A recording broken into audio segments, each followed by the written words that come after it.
I was organizing equipment for an upcoming field training exercise when my phone rang and my neighbor Bernard was online.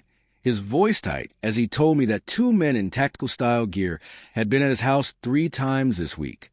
They were demanding payment for alleged violations and threatening to have him forcibly removed from property he had owned for over 40 years.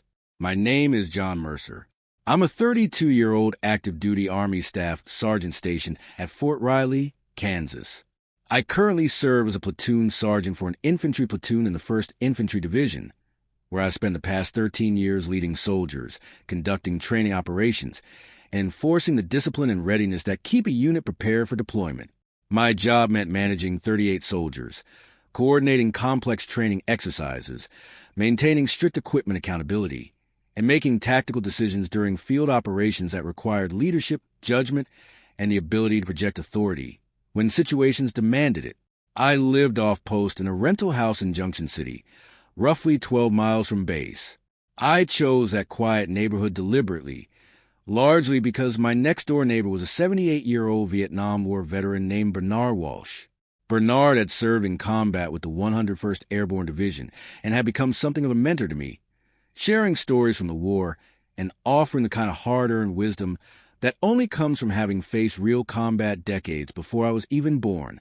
Bernard was family to me in every way that mattered. The thought of anyone harassing an elderly combat veteran who had earned both a Purple Heart and a Bronze Star during the Tet Offensive stirred something protective and angry in me that went far beyond simple neighborly concern. Still, nothing in my 13 years of Army service had prepared me for just how satisfying it would be to use my position and my platoon to make criminals regret targeting a fellow soldier. Bernard explained that 2 men claiming to be HOA enforcement officers had shown up at his house on Monday, Wednesday, and again today, demanding $8,000 for supposed property violations.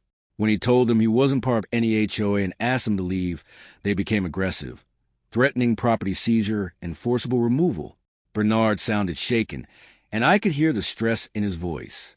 He had faced enemy fire in Vietnam without flinching, but being targeted by criminals in his own home at 78 years old was a different kind of threat altogether. "John, I don't know what to do," Bernard said quietly. "They're coming back tomorrow. They said if I don't pay, they'll have county enforcement remove me. I called the police, but they said unless the men actually commit a crime, there isn't much they can do." I told Bernard I would handle it, and I immediately started making calls. The first was to my platoon leader, Lieutenant Hayes. I explained that my neighbor, a Vietnam veteran, was being harassed by individuals falsely claiming HOA authority, and asked whether it might be possible to conduct a training exercise that could also deter the harassment. Lieutenant Hayes understood exactly where I was going almost immediately. "Sergeant Mercer," he said, "we actually have a land navigation and patrol training exercise scheduled this week that requires a civilian environment for realism. Would your neighbor's property and the surrounding area be suitable for that kind of training?" "Sir, I believe it would be perfect," I replied, fully understanding the implication. We coordinated with Fort Riley Command and obtained authorization for a small unit training exercise to be conducted in the Junction City residential area as part of our urban operations training curriculum. Everything was fully legitimate, properly approved, and compliant with military regulations. It just happened to be scheduled for the exact day the fake HOA enforcers said they would return. I explained the plan to Bernard. "Tomorrow, my platoon will be conducting authorized training exercises in this neighborhood. We'll be practicing patrol techniques, establishing security perimeters, and conducting tactical movement drills. All perfectly legitimate military training, on and around your property, with your permission as the homeowner." Bernard smiled for the first time since he had called me. "John," he said, "you're telling me there are going to be soldiers training on my lawn when those criminals show up?" 38 soldiers, actually. I corrected. My full platoon. Training weapons, tactical gear, radios, and full military discipline. All engaged in authorized operations that you've generously allowed us to conduct on your property. The next morning at 0800 hours, my platoon rolled into the neighborhood in military vehicles and began setting up the exercise. 38 soldiers in full combat uniforms, training weapons, load-bearing equipment, helmets, and tactical vests, spread across Bernard's property and the surrounding area, establishing patrol routes, security positions, and communication checkpoints. It looked like a military operation, because it was a military operation, just executed with impeccable timing. Bernard sat on his front porch watching the organized chaos of an infantry platoon conducting tactical training on his lawn. Several neighbors stepped outside to watch as well, drawn by the unexpected military presence. I had already informed local police that we were conducting authorized training to avoid any confusion. At exactly 10:30 a.m., a dark blue Ford F-250 rolled up to the curb and two men in black, sleeveless tactical jackets climbed out. They clearly had not expected to find a full U.S. Army infantry platoon conducting live training exercises on the very property they intended to intimidate. Leopold Crane and Wilfried Nash stopped at the curb, staring in disbelief at 38 soldiers moving through disciplined tactical formations across Bernard's lawn. They glanced at each other, visibly unsure of how to proceed, as I walked toward them in full uniform with my rank clearly displayed. "Gentlemen," I said calmly, "can I help you? This is an active military training area. If you have business here, state it quickly." Leopold attempted to project authority. "We're HOA enforcement. We're here to address violations with the property owner. The property owner has authorized this training exercise." I replied evenly, "We have full permission to be here. You are interfering with authorized military training operations. I suggest you leave." Wilfried shifted uncomfortably, looking past me at soldiers establishing security positions around the property. "We have business with the resident regarding unpaid fees." "The resident," I said, "is currently participating as a volunteer civilian observer in our training exercise. He is unavailable. Additionally, you should understand that targeting elderly veterans for harassment or fraud is taken very seriously by the military. This property owner is a Vietnam veteran who served honorably. If you have legitimate business, pursue it through proper legal channels. If you're running a scam, I strongly suggest you leave now, before I request military police to investigate harassment of a veteran." From the porch, Bernard called out, surrounded by soldiers, "John, are these the fellows you told me about? The ones who should be speaking with military police?" "Yes, sir," I answered loudly. "Mr. Walsh, I believe these are the individuals we discussed reporting for targeting veterans." Leopold and Wilfried understood immediately that they were in far deeper than planned. An elderly man alone was an easy target. An elderly combat veteran surrounded by 38 active duty soldiers and a staff sergeant openly threatening military police involvement was not.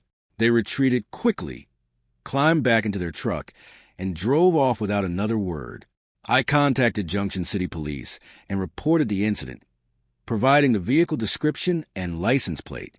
I also filed a report with Fort Riley Military Police, explaining that civilians have been harassing a Vietnam veteran in the community and might be targeting military families. Military police take crimes against veterans and military families seriously, and they launch an investigation in coordination with civilian law enforcement.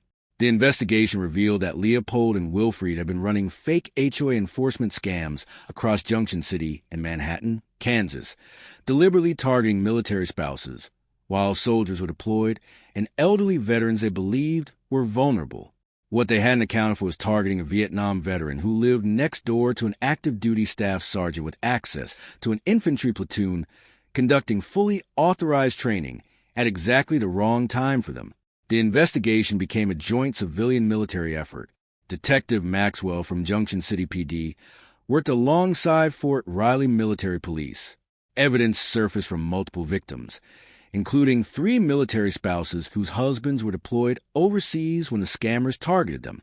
Targeting military families during deployment qualifies for federal charges under military protection statutes, and the military police investigation added federal exposure on top of state fraud and extortion charges. The leverage was immediate. Civilian prosecutors explained to Leopold and Wilfried that they faced serious state charges and potential federal prosecution for targeting military families. If they cooperated fully, identified all victims, and pled guilty to state charges, federal charges might be reduced. If they fought it, the military would pursue maximum federal penalties. They accepted the deal immediately, clearly terrified of federal military prosecution. The trial moved quickly. Both men pled guilty to all state charges. When the judge learned they had targeted a Vietnam veteran and multiple military spouses, there was no leniency. Leopold received 16 years in prison. Wilfried was sentenced to 13. All victims received restitution. 2 months later, Bernard and I were sitting on his porch when a car pulled up. A man in his 60s stepped out, wearing a Vietnam Veterans of America jacket. "Are you Bernard Walsh, 101st Airborne?" he asked. "I am," Bernard replied. "I heard about what happened," the man said, "about the young staff sergeant next door who brought his whole platoon to protect you. I served with the 25th Infantry in Vietnam.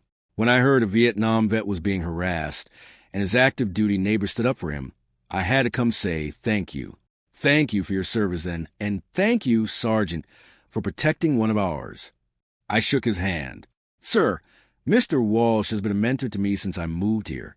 When criminals targeted him, using my platoon for authorized training that happened to be highly visible was the least I could do." After he left, Bernard smiled. "John, when those men saw 38 soldiers on my lawn, they knew they had made a serious mistake." 13 years in the Army, I said, leading soldiers, conducting training, understanding how to project force when needed, legally and professionally.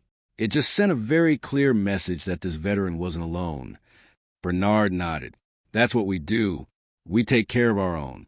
You served in Vietnam. You're a brother veteran. Anyone who targets you answers to all of us. If a veteran or military family member is targeted by criminals claiming authority, report it immediately. Contact civilian police and military police if military families are involved, and document everything. Share your experience in the comments. Subscribe for more stories about military communities protecting their own. Remember, targeting veterans or military families carries enhanced penalties, and military police actively investigate crimes against their communities. Sometimes the strongest defense is authorized visibility. Legal training exercises can send a powerful message. Veterans are protected.